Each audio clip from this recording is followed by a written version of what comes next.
Vibrasi energi hijau perlahan mulai membentuk cetakan ukuran telapak tangan, dan setelah merasakan aura yang akan dikeluarkan oleh bocah itu, keterkejutan segera terlintas di wajah hantu iblis tua. Dengan Rana Do Hwan bintang 4, dia mampu menciptakan kekuatan yang begitu menakutkan. Orang ini memang benar seperti apa yang dikatakan oleh Han Feng, dia memiliki beberapa keterampilan ganda serta kekuatan doki yang lumayan besar. Tidak pikir panjang, Shoyan segera melepaskan tekniknya melesat lurus ke arah Lo Gui. Serangan liar dan juga kejam semacam itu tidak bisa diremehkan oleh pemimpin lembah api setan. Dia segera membentuk segel tangan, sebuah kristal terbentuk sekali lagi. Udara dingin berwarna hitam pekat melonjak dari tubuhnya, langsung dilepaskan untuk memblokir seluruh serangan telapak tangan dewa tersebut. Ledakan berguncang di area pertarungan.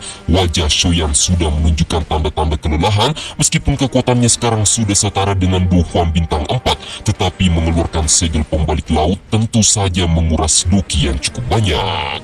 Suara gemuruh menghasilkan hantaman keras sampai sesaat kemudian Shui Shan tiba-tiba muncul dan berkata, "Berhati-hatilah, meskipun serangan itu kuat tetapi tidaklah mungkin dengan mudah untuk menghabisinya." Debu kabut segera mengkilan dan muncullah Lo Gui yang masih tetap berdiri di tempatnya berpijak, sementara di sisinya terdapat penghalang energi hitam raksasa yang dimana mampu menahan semua serangan sebelumnya.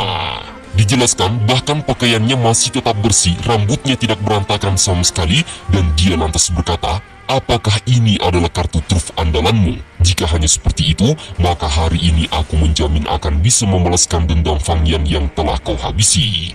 Selepas mengatakan itu, Lo Gui secara tiba-tiba menghilang dari tempatnya berpijak dengan kecepatan yang menakutkan, membuat Shoyan dan juga Shui Shan segera mengambil tindakan pencegahan untuk berpindah tempat. Namun sebuah cakar merah darah ukuran raksasa tiba-tiba menutupi permukaan langit, tepatnya ke arah Shoyan. Niat membunuh di wajah Lo Gui semakin kental dan juga padat, tetapi beruntung saja Shui Shan dengan cepat datang untuk membantu Shoyan memblokir serangan tersebut.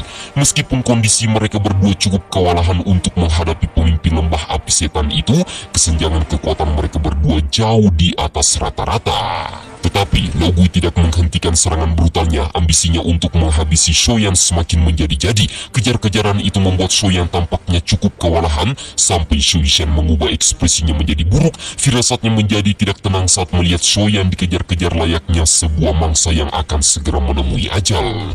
Tepat setelah itu, tiba-tiba saja adegan yang sangat-sangat mengejutkan terjadi. Shui Shan bagaimana mungkin rela melihat sahabatnya menderita. Segera dia membuka segel tubuh racun di tubuhnya, sembari berkata, "Izinkan aku melakukannya." Di sisi yang sama, Shoyan juga meminta agar menahannya untuk sementara waktu. Shoyan segera bertindak mengambil jarak dari tempatnya berpijak. Dia juga tidak bisa meremehkan kecepatan seorang dosong sepertinya. Meskipun telah menggunakan teknik pamungkas yaitu sayap tulang untuk melarikan diri, tetap saja kecepatannya tidak bisa diremehkan. Shui Shan mencoba untuk menghadang hantu iblis tua, namun kesombongan di wajah Lo Gui semakin menjadi-jadi. Bahkan dia berkata, "Meskipun aku tidak tahu mengapa kekuatanmu tiba-tiba melonjak seperti sekarang, tetapi saat ini kau hanya mampu bersaing dengan ahli dosong bintang 5, tidak lebih dari itu. Sedangkan diriku sudah lama melangkah ke ranah dosong bintang 7.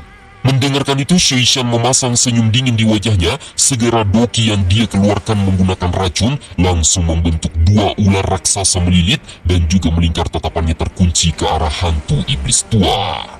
Lo Gui melambaikan tangannya membentuk sebuah energi doki es batu sehalus cermin, memancarkan aura pekat yang ketika bersentuhan dengan teknik yang dilepaskan oleh Shui Shan, kedua serangan itu tiba-tiba melebur secara paksa.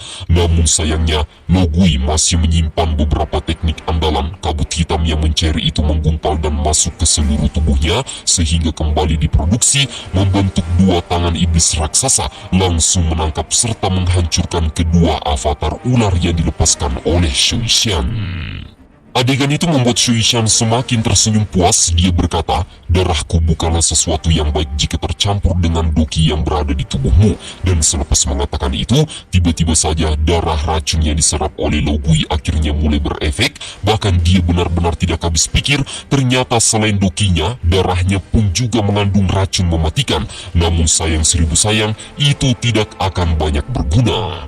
Pada saat ini permukaan tubuhnya langsung ditutupi oleh kristal es berwarna hitam pekat mencoba untuk mengendalikan dokinya dari dalam dan memaksa agar darah racun yang telah diserap olehnya bisa dikeluarkan.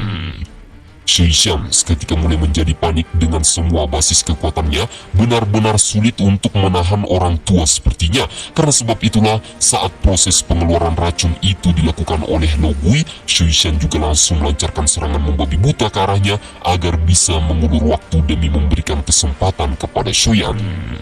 Lo Gui ditekan dari segala arah, bahkan ekspresinya seketika berubah saat melihat pancaran energi hijau pekat yang berada di tangan Shoyan mulai terbentuk dan apa yang dikeluarkannya kali ini benar. Teknik mematikan yang bisa membunuh seorang dosong tidak tanggung-tanggung akan dikeluarkan, yaitu teratai api amarah dewa.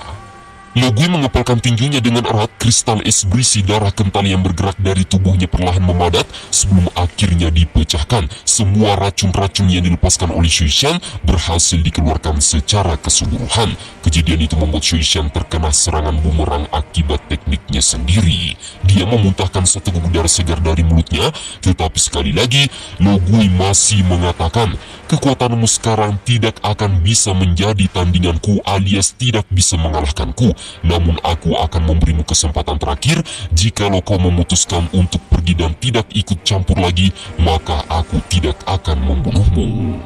Tetapi Shuishan menganggap itu adalah ocehan yang kekanak-kanakan. Karena sebab itulah serangan kembali dia lancarkan meskipun kondisinya sudah babak belur parah. Sementara 3 penggabungan api surgawi yang dibentuk oleh Shoyan perlahan mulai disempurnakan. Bahkan dia menambahkan esensi api transformasi kehidupan yang berasal dari 3 tetua lembah setan, mencampurkannya ke dalam 3 jenis api surgawinya.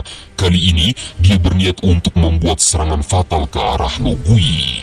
Sementara di sisi lain, tepatnya di lokasi pertarungan Tetua Su melawan Han Feng, kedua ahli dosong ini juga berakhir dengan kondisi yang menyedihkan, terutamanya Suqian yang pada saat ini telah berada dalam jurang kerugian selama melakukan pertukaran serangan dengan Han Feng.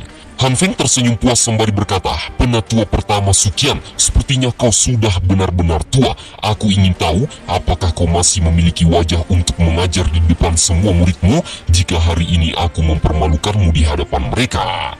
Ocehan serta bacotan yang dikeluarkan oleh Han Feng tidaklah membuat Suqian gentar sedikit pun, bahkan dia masih tetap bersikeras untuk melanjutkan pertarungan dan menyuruh agar para sesepuh laman dalam yang berada di bawah untuk tidak ikut campur.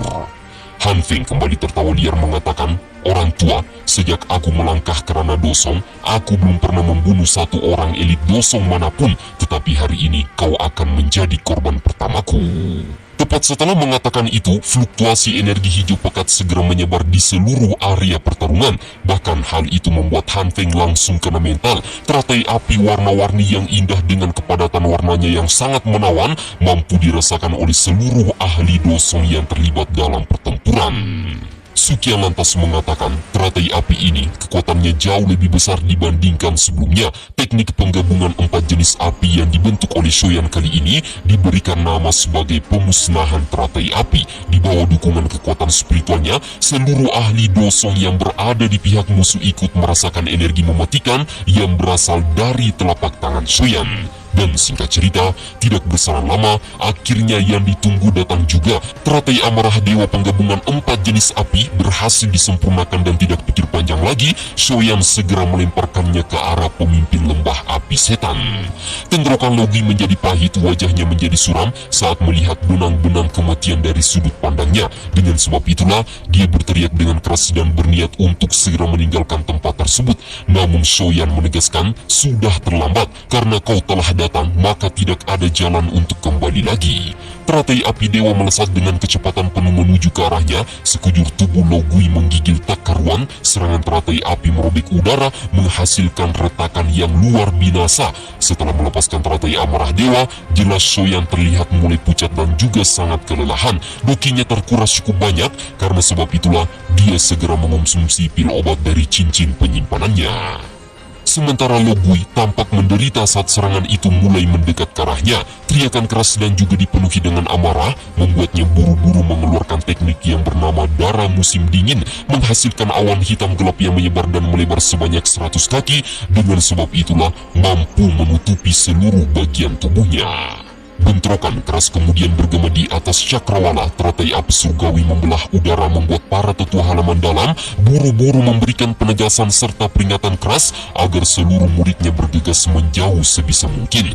Kekuatan daya hancur yang membuat mereka semua menjadi panik bukan hanya di pihak musuh, tetapi di pihak rekan-rekan Soyan pun ikut merasakan hal yang sama.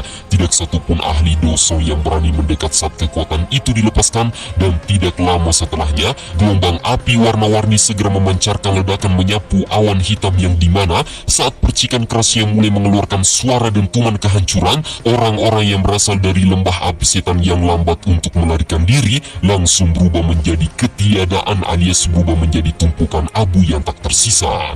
Gelombang api tunggal itu menyebabkan retakan kehancuran yang sangat-sangat menakutkan, tetapi bukan hanya satu ledakan saja. Sukian buru-buru berteriak dan dia mampu merasakan agar mereka tetap berhati-hati dikarenakan masih ada gelombang kejutan ledakan yang kedua. Sementara itu Soyan semakin terlihat pucat, apalagi dia juga tidak menduga dan tidak mampu menjelaskan mengapa teratai api yang dikeluarkannya kali ini sangat menakutkan. Bahkan kuasanya untuk mengendalikan teknik itu benar-benar tidak bisa dilakukan lagi. Resiko yang diakibatkannya tentu saja akan sangat fatal jika dibiarkan meledak begitu saja. Semua siswa yang berasal dari halaman dalam akan kehilangan nyawa. Namun Soyan tidak menyerah. Dengan basis pengalamannya selama beberapa tahun ini, dia tidak mungkin lengah begitu saja. Segera dia berusaha sekali lagi untuk membentuk segel di tangannya. Kedua bola matanya menatap teratai api kecil itu dengan sungguh-sungguh, sebelum pada akhirnya saat kondisinya mulai sangat kewalahan, tiba-tiba saja